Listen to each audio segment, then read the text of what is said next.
Okay Arvind గారు, ఇప్పుడు next topic వచ్చేసరికి ఇది ఇప్పుడు ఏపీలో ఎక్స్ సీఎం జగన్ కి బ్యాడ్ టైం నడుస్తుందని చెప్పొచ్చు.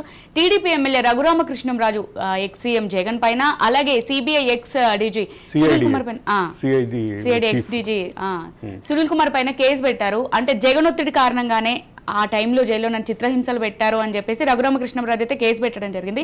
దీన్ని ఏ విధంగా చూడొచ్చు? ఇక్కడ ఒక విషయం గమనించాలి. ఆంధ్రప్రదేశ్లో ప్రభుత్వం మారిన తర్వాత ఇది జగన్పై మొదటి కేసు.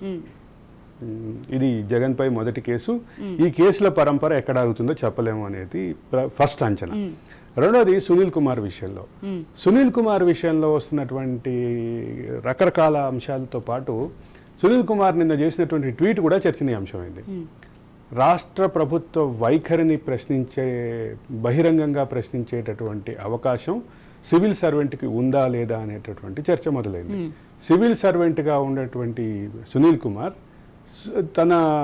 అంటే రాష్ట్ర ప్రభుత్వం చేసినటువంటి నిర్ణయం ద్వారా దాన్ని ప్రశ్నించారు అనేటటువంటి ప్రధాన అంశం. ఇక్కడ ఇది పక్కన పెడితే ఆయన పైన గతంలో కూడా డిఓపిటి కొన్ని ఆర్డర్స్ జారీ చేసింది.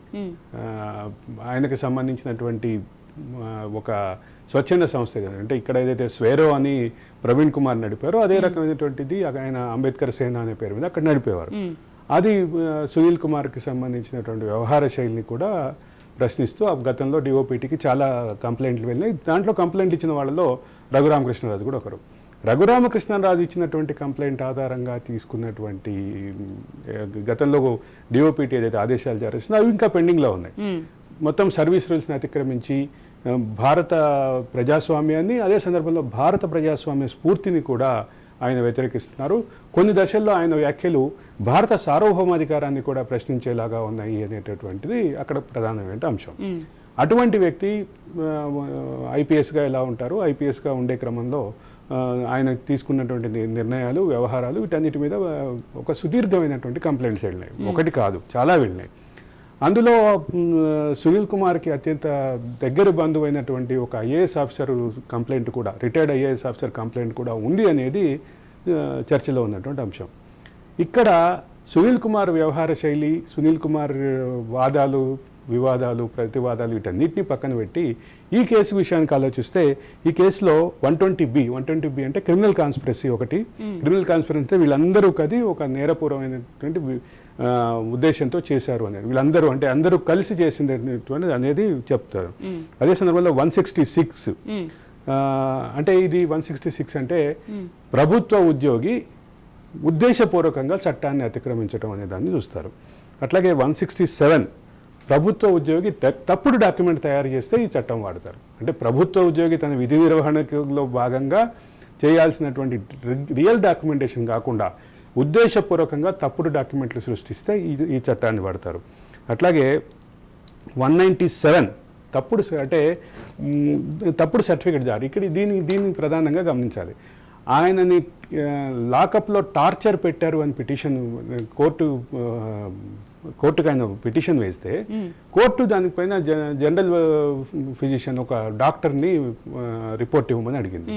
ఆ డాక్టర్ ప్రభావతి ఇచ్చినటువంటి రిపోర్టు తప్పు అనేది ఇక్కడ ఉద్దేశం. అంటే తప్పు డాక్యుమెంట్ క్రియేట్ చేశారు అనేది దీనికి సంబంధించి. ఇక ప్రధానమైనటువంటి సెక్షన్ 307 ఇది హత్యాయత్నానికి సంబంధించినటువంటి సెక్షన్.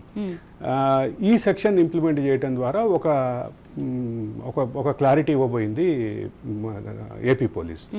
అంటే రఘురామకృష్ణరాజు ఏదైతే తనని హత్యాయత్నం చేయబోయారు అనేటటువంటి, అంటే లాకప్లోనే చంపేద్దాం అనుకున్నారు అనేటటువంటి ఏదైతే చెప్పారో దానికి ఆరోపణకి ఆధారంగా చేశారు.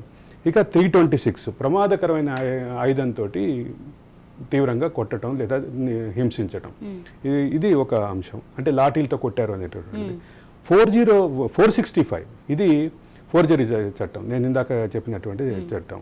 అట్లాగే 506 అంటే ఏదైతే తనని చంపేస్తాను అని సునీల్ కుమార్ బెదిరించారు అని ఏదైతే రఘురామకృష్ణరాజు చెప్పారో దాన్ని ఆధారంగా పెట్టినటువంటి సెక్షన్.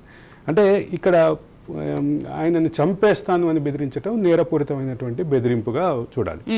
ఇక్కడ దీంట్లో కేసులో ప్రధాన నిందితులు ఎవరు? పివి సునీల్ కుమార్ సిఐడి మాజీ చీఫ్, అట్లాగే అడిషనల్ డీజీ ర్యాంక్ ఉన్నటువంటి అధికారి. ఇక పిఎస్ఆర్ ఆంజనేయులు ఆంధ్రప్రదేశ్ ఇంటెలిజెన్స్ మాజీ చీఫ్, అత్యంత వివాదాస్పదమైనటువంటి ఐపీఎస్ ఆఫీసర్గా చెప్తారు. ఆయన కూడా అడిషనల్ డీజీ ర్యాంక్లో ఉన్నారు. ఇక వైఎస్ జగన్మోహన్ రెడ్డి మూడో పేరు, ఇది కీలకం. వైఎస్ జగన్మోహన్ రెడ్డిని A3గా చేర్చడం ద్వారా ఈ కేసు యొక్క స్ట్రెంగ్త్ని బాగా పెంచిందని ఏపీ పోలీసులు భావించారు. అంటే నాకేంటంటే ఇక్కడ ప్రధానమైన అంశం ఏంటంటే జగన్మోహన్ రెడ్డికి సంబంధించినటువంటి వ్యవహార శైలిని మొదటి నుంచి వ్యతిరేకిస్తున్నటువంటి రఘురామకృష్ణరాజు వేసినటువంటి కేసులో జగన్మోహన్ రెడ్డిని నిందితుడిగా చేర్చడం అనే దాన్ని కొంచెం తీవ్రంగానే భావించాలి. ఇక తర్వాత విజయపాల్ అదనపు ఎస్పీ, ఈయన గతంలో అంటే రాష్ట్రంలో ఒక మంత్రిగా ఉన్నటువంటి ఇప్పుడు ఆయన బీజేపీలో ఉన్నారు, ఏదో పార్టీలో ఉన్నారు, ఆయనకి అంటే స్వయాన సోదరుడు. ఆయన వ్యవహార శైలి, ఈయన వ్యవహార శైలి, ఇద్దరి వ్యవహార శైలి పట్ల రకరకాల ఆలోచనలు, రకరకాల విమర్శలు ఉన్నాయి. ఇక ఆఖరికి doctor Prabhavathi, Guntur general hospital అప్పటి సూపరింటెండెంట్, ఈమె చుట్టే వివాదం జరుగుతోంది. ఈమె ఇచ్చినటువంటి ఏదైతే ఉందో దాన్ని సికింద్రాబాద్ మిలిటరీ హాస్పిటల్ దాంతో డిఫర్ అయింది. ఆమె ఇచ్చినటువంటి స్టేట్మెంట్ తప్పు. నిజంగానే ఆయనకి కాళ్ళ మీద ఉన్నటువంటివి దెబ్బలే, అవేమి నరాల వాపు లేదంటే ప్రెగ్నెన్సీలో వచ్చేటటువంటి నరాల వాపు ఇట్లాంటివి కావు అనేది అంటే సికింద్రాబాద్ ఆర్మీ హాస్పిటల్ ఇచ్చినటువంటి తీర్పు, రిపోర్టు. వీటన్నిటితోటి అంటే ఈ రకమైనటువంటి రిపోర్ట్ ఇచ్చినట్లుగా రఘురామకృష్ణరాజు చెప్తున్నారు.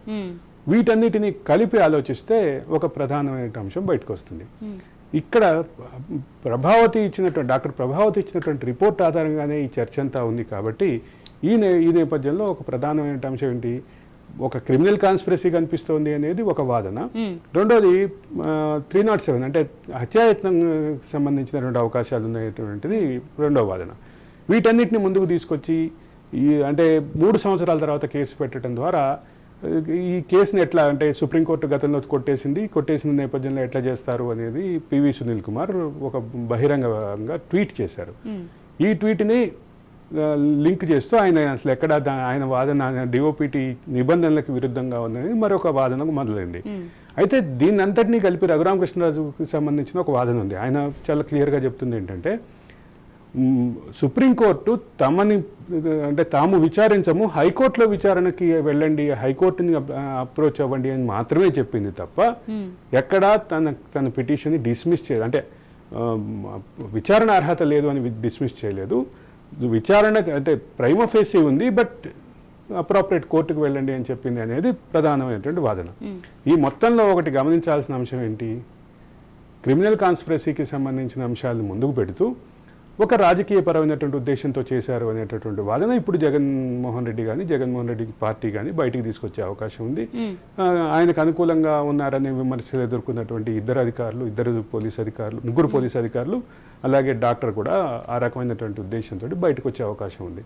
ఈ మొత్తంలో జగన్మోహన్ రెడ్డి మీద మొదటి కేసు అనేది కీలకం.